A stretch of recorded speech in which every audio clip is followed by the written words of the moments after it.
President Trump says a deal to reopen the Strait of Hormuz could be reached as soon as today. Secretary of State Marco Rubio has told reporters progress has been made in talks between Iran and Oman regarding the strait, but no final agreement has yet been reached. Speaking on Fox News last night, President Trump threatened Iran.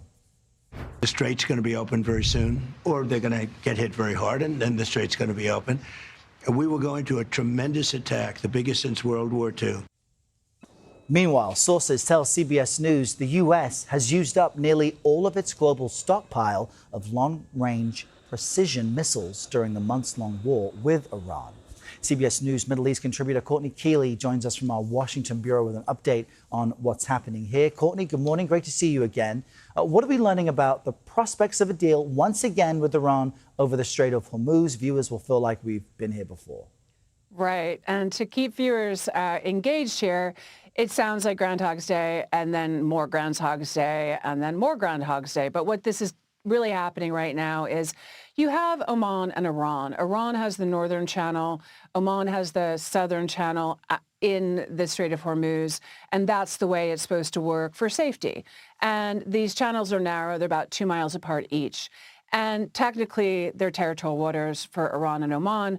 But since the 1960s, they have been recognized as an international passageway. So it's Iran and Oman that are talking.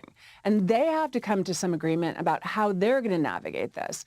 And what the problem was in the memo of understanding that was hailed as a breakthrough in June, Article 5 basically gave the Islamic Republic what it said, and the words will make arrangements using its best efforts for the safe passage. Those words really convinced Iran that they had the right to do this, and that's where the problem lies.